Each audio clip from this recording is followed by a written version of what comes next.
Greetings, everyone. My name is Nthabiseng Moshane. Today, I'm presenting Health Watch. I hope at this point we are family, or at the very least, we are friends. We are here with our regular guest, Brother Swanda. I don't even think he should introduce himself anymore because you know him. But may we please close our eyes and start with a word of prayer from Brother Swanda. Let us pray. Our loving Father, who art above in heaven, we thank you for giving us yet another opportunity to come before you. We thank you for giving us a special opportunity to learn about health. As we are going to discuss today's topic, may you lead us with your Holy Spirit and lead those who are watching so that they may understand what we are presenting here and help us to put everything into practice so that it can work for our health. This is our humble prayer in the name of our Lord and Savior, Jesus Christ. Amen. Amen. Brother Nkosana Swanda, today we're going to be speaking about water. I think in the scheme of our presentations, this will definitely be the least, what shall I say, controversial, because it's understood. It's a universally understood important thing. What would you say is fundamentally, what does water consist of, and why is it so important in relation to the body and health? Okay. Water is, sometimes it's difficult to define what water is in a simple language unless you try to define it in a scientific language. But water is a transparent, tasteless, odorless chemical compound. It doesn't have taste. It doesn't have any smell. You can't smell it. And it's transparent. And it's a compound that is made of, actually it's a molecule that is made of two different atoms, oxygen and hydrogen. There are two atoms of hydrogen and one atom of oxygen put together, and it gives us water. And water is actually an essential, is very, very essential for all forms of life. And it covers about 71% of our Earth's surface. So you see that there is more water than land, And every living organism needs water, you see, for survival. Without water, we can't survive. So in light of the importance of water, you've discussed its how much of the world it occupies of planet Earth. What about the human body? We've got around the same amount of water with what the Earth has. We have got about 70% in average of water in our bodies, between 50 and 70%. But it depends on age, gender, and the body composition. You see, males have got different. A different amount of water from females, and young ones have got also different amount of water from the adults. You see, so a male's body is about 60% of water, and women have got about between 50 to 55% of water. And children have got more than that, but as they grow up, the amount of water, becomes lesser. And also we need to know that those who are lean have got more water than those who have got a lot of fat in their bodies, But at average, an adult person has got between, 60 to 70% of water. All right, thank you. It's very interesting how fearfully and wonderfully made that the older we grow, the less water is in our body. But which organs and tissues in the body have the highest concentration of water? The brain and the kidneys contain about 80 to 85%, According to Medical News Today, they say the brain has got about 80 to 85%. The heart and the lungs have got 75 to 80%. Muscles and skin have got 70 to 75%. And it's amazing that our bones have got water as well. You know, when you are looking at the bones, you might not think that bones have got water, as hard as they are. So bones contain about 20 to 25% of water. So every part of the body contains a certain amount of water. So as in the concentration of the bones, about 20% of it. Yes. It's not that when you combine all these, because I was saying the mathematics is not mathematical, but it's okay. What is the primary site in the body for water absorption when you've spoken about all of these? Okay, yeah. What we need to understand actually before we talk about the sites of absorption is how water travels in the body until it reaches the, the site of absorption. When you drink water, it immediately registers hydration. Like immediately when you drink water, it registers what? Hydration. This helps the body from drinking more than enough water. You see, the fact that you feel like you are already hydrated, you feel like you already have enough, it prevents you from drinking more than enough, because drinking more than enough is not good as well. So from the mouth, water will go through the esophagus, right through into our stomach. In the stomach, a little amount of water can be absorbed into the bloodstream, but that's not the site, the main site for absorption. And how long it takes for water to remain in the stomach depends on whether there is content in the stomach or not.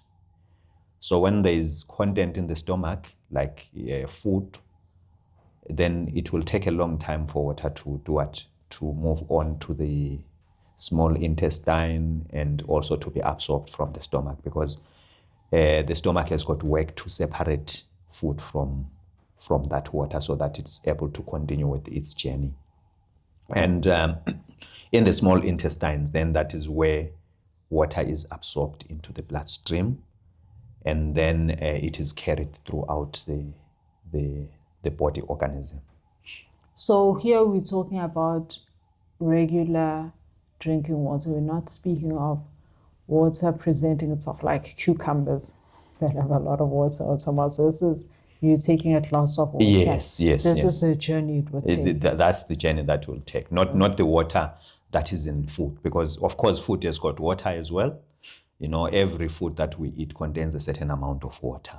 But here we are specifically talking about the water that you drink from a glass. That's the journey that it will travel in the body. All right. So obviously, water has a waste removal function that can't be denied. It's known. What are other essential functions of water in our bodies? There are many different different functions of water in our bodies, which are very important and essential, which make us realize how important water is and how much we need to drink it.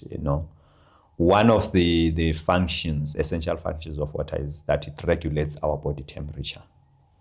When the body heats up, it releases heat through sweat, and the more that water evaporates from our skin, then our bodies become a bit cooler. You see. So that's one function, and another function is that it aids the work of digestion. It aids the work of digestion and nutrient absorption as well. You see how when we take enough water, it enables us to produce enough saliva. We know that saliva contains salivary enzymes which digest food. So we need that saliva for digestion. And if you don't take enough water, you have less saliva that you produce. So water is essential to enable us produce enough saliva, which keep our mouth moist and also helps in the digestion of food. Water also is very important in transportation of nutrients throughout the body, and oxygen as well. So also water is very important because it bathes our tissues and our cells. And we excrete toxins from our body, which have been bathed by that water which we drink. It also helps our organs, especially those organs that are always facing shock, like the spinal cord, the spinal column, the joints, in our joints here. Our joints are always experiencing shock. So water helps to works as a shock absorber, in our joints. And also it helps in lubricating our joints, our knees, our wrists, our finger, wherever there are joints, we need lubrication, you see. So water helps to increase the amount of what we call synovial fluid, which helps to lubricate our joints. And also it is very essential for our mood. If you don't drink enough water, your mood will be affected. You become irritable, moody, sometimes you lose memory. So water is very, very essential. It supports physical performance. You become weak when you don't drink water. You cannot perform any form of physical exercise. You quickly become tired. So it boosts your energy. So there are so many functions that we can talk about when it comes to water. Okay, so we've discussed getting water in. How does our body lose water? Yes, our bodies continually lose water through our skin. Our skin, if you look at your skin, it's got a lot of small mouths, on your skin there. These mouths continually lose water in the form of perspiration.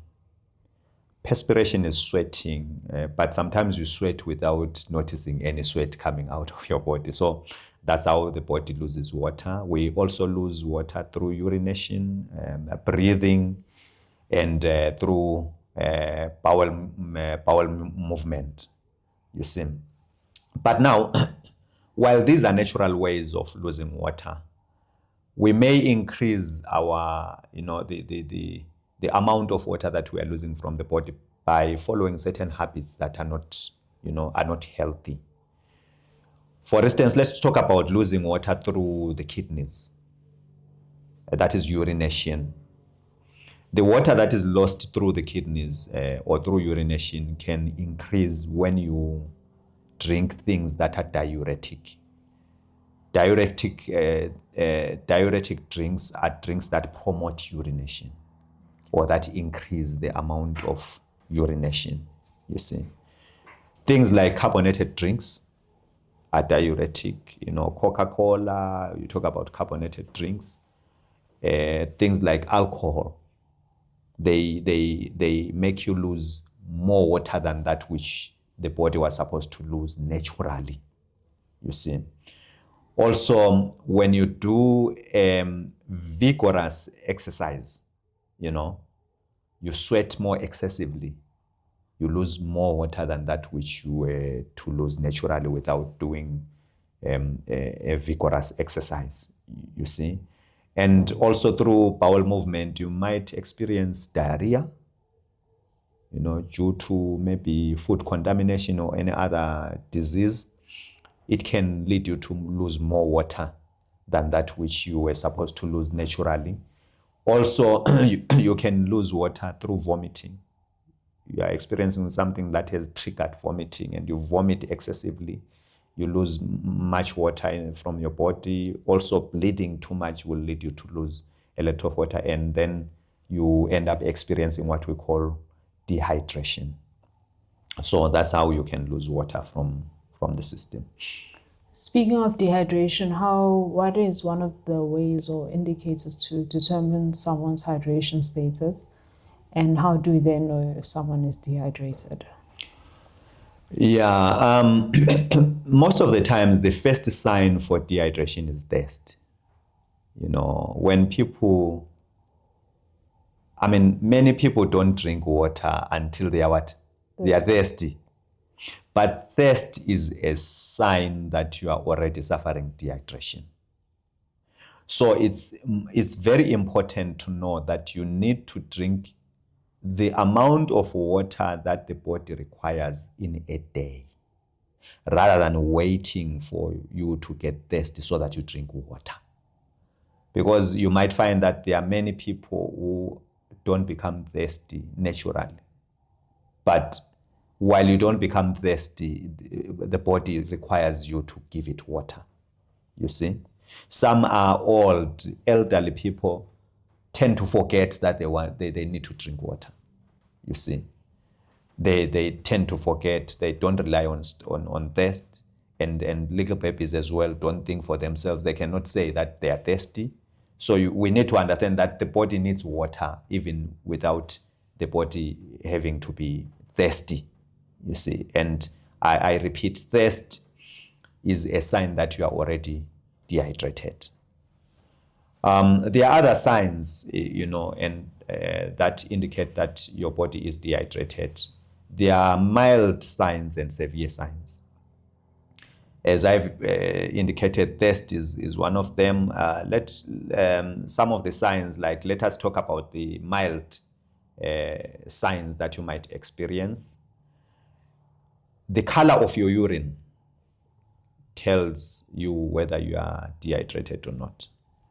So when your urine is dark colored and there is a decrease in the amount of urination that you are producing, then it means that you are dehydrated. So urine might be dark colored and might have some strong smell. It shows that you are dehydrated. So normal urine must be pale. If your urine is pale, then you are well hydrated. There can be also a dry mouth, lips and eyes. Your mouth is sticky, your tongue is sticky, and when you are crying, you don't produce tears. It shows that you are dehydrated. When I was young, I would go to funerals and see elderly people crying for their loved one who are deceased. I was surprised to see that when they are crying, there are no tears that are coming from their eyes. And I grew up believing that elderly people don't produce tears when they are crying. But I started understanding it when I was researching to see that no, when you don't have tears, when you don't produce tears while you are crying, it means that you are dehydrated. So elderly people, as I've said, they forget to drink water and they need to be reminded all the time. There's fatigue. You get tired easily, a general sense of low energy, sometimes you are dizzy and you have got a lightheadedness. You don't understand how you are feeling, how your head is feeling. And sometimes there can be a dull throbbing pain in your head. Sometimes you may experience cramps due to electrolyte imbalance. So if you don't take enough water, your electrolytes in the body become unbalanced. We are talking about things like magnesium, calcium. These are electrolytes. They become unbalanced and they lead to cramps. I would like to talk about severe dehydration, which is then it will be an indicator that one is in danger, because of dehydration. There's extreme thirst. When you are thirsty and the thirst is extreme, then it shows you that you have got a severe dehydration. Extreme fatigue and listlessness. You are feeling drowsy, dizziness sometimes, very tired. There's confusion, irritability, and a rapid heartbeat and breathing. All these things are showing that you have got a low volume of water, because less water in the body leads to a low volume of blood in your body, and then therefore it will result to a rapid heartbeat and breathing. Sometimes you can experience low blood pressure because you are extremely dehydrated. Your eyes sink in, you see, and your skin becomes very dry. and shriveled. It feels rough a bit, and they can be fainting or loss of consciousness when you are extremely dehydrated. So now, not drinking water is not just a minor thing. It's something that puts you at danger. Some people faint, collapse, and die because of dehydration. So not drinking water is not just a simple thing, a minor thing, but it's something that we need to really give attention to. Thank you, Brother Nkosana. So yeah, sometimes you're not angry, you're thirsty. Yes, sometimes you're not angry, you're just thirsty. Yeah. So let's drink our water, and then we also heard about how severe and badly it can get, and also sometimes it's not that you don't have emotions. You have tears. You just need to drink water. Yes, yeah. So that's the extreme of not drinking water. In life, there is always the extreme on the opposite spectrum. What happens that you're an avid water drinker, but it's too much now? Yeah, too much water in the system also is not good, because there is a saying that too much of everything is a what? Of a good thing. Can be bad. It can be a poison, you see. So when you take too much water than that which the body requires, you experience what we call water intoxication, or hyponatremia is the disease associated with drinking too much water. So water becomes excess in your body, in your cells and tissues, and it overwhelms the kidneys. It dilutes the electrolytes, especially sodium, and it puts you at a risk. You see. So now we need to be careful when we are drinking water. We need to be careful not to drink a lot of amount of water at the same time. Okay. You see, for instance, let me just give you an example. It is recommended that we can take about 2 liters, maybe to 2.5 liters of water a day. You cannot down the 2 liters of water just at once and say, I have taken my portion of water for the day. That 2 liters which you have taken at once overwhelms your body. The tissues, the cells, the kidneys are put under stress because of that. So you need to take water in portions. It can be 200 to 250 mils at a time, or 500 mils at a time, but in portions. Avoid taking too much water at a time. It will lead you to water intoxication. All right. I hope you watched our other video about overeating and, that we should try and have 2 meals a day. Here we find about water that to a certain extent it's the opposite. We should be having a lot of water. Yes. So, yeah, when we're sad, let's drink water. Let's not eat. Yeah, because you know what Sister Ntabi is saying. In our bodies, there's more liquid than solid. About 70% of our bodies is liquid. You see. So what should we be taking into our bodies more than the other? The liquid. Because we are liquid, not the solid. So little of the solid and more of the what?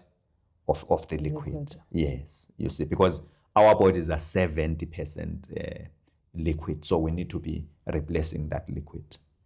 Okay. What about now then linking all of that, the drinking of large amounts of water with meals? It's not recommended for one to drink while eating or to drink immediately after meals. Here there are different opinions, in the nutritional field. There is a science that says water does not disturb anything, even if you take it, immediately after meals, or you drink water while you are eating. But drinking water with your meals disturbs the digestive system because that water dilutes the digestive enzymes, which are acidic, which must burn the food, you see. And when they are diluted, they become weak. They are no longer able to act upon the food that you have eaten. So it is advisable that you drink water well before or well after your meals. It's recommended that you drink water 30 minutes or more before your meals, or an hour or more after your meals. Mm-hmm. And also, if you take water immediately after your meals, it gives your digestive system a burden to try and separate water from the food and gets rid of water before the work of what? Of digestion. And that then leads to your food remaining a long time in your stomach, more than the time that the food must remain in the stomach. Then what will happen then? Many things can happen, including fermentation of that food, which then will lead to acids and bloating and indigestion and all those things. Yeah, speaking of the body's processing of water, on average, what is the maximum amount you think a healthy adult can process water in an hour?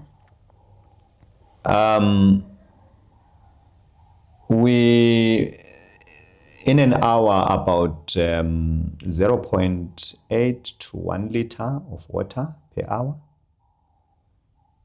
So that is why I was saying that if you take more water than that which the body can handle, then it can give you problems. So about 0.8 to 0.8 liters to 1 liter an hour is enough for the body to be able to process it. If you take more than that, you are putting your kidneys to strain. The kidneys find it very, very difficult to deal with a lot of amount of water that has been taken into the body all at once. All right, thank you. As we are winding down, we are amping up our water take. We are drinking it 30 meals before, an hour after we eat. We're eating 2 meals a day. But it's hot, and we want very cold water. Should we be, some of us even like eating ice. Should we be drinking very cold water? No, we need to avoid drinking very cold water because the body cannot use very cold water. It has to warm it first so that it can be able to use it. So drinking very cold water again puts your system under stress and strains it because you are leading your system to work extremely hard to do a work which it was not supposed to do.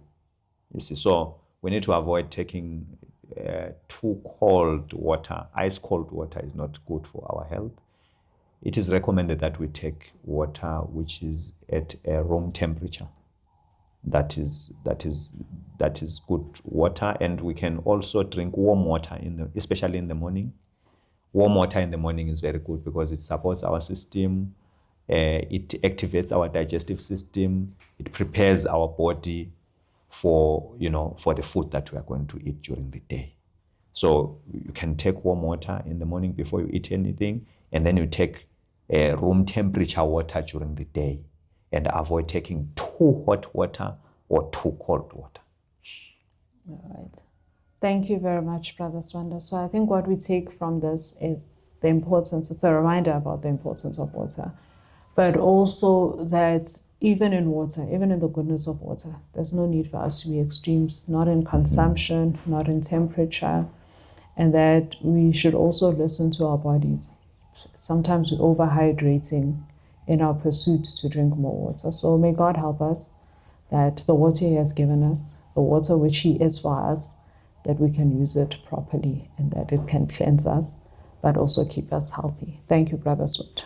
Thank you, Sister Ntabiseng. That's the end of today's session. We're going to close our eyes. I'm going to close in prayer, and we will see you next time. Thank you. Our Heavenly Father, we thank you for the opportunity to discuss what you have given to us as a gift of water. We're thankful for all that it does for our bodies and for the earth, that it nourishes our body and also helps things grow in the earth. We ask you to be with us, that we can respect the water and also respect the bodies that you have given us, that we use all appropriately, and that ultimately, whether we eat or drink, that we do all to the glory of your name. We ask all of this in Christ's holy name. Amen. Amen.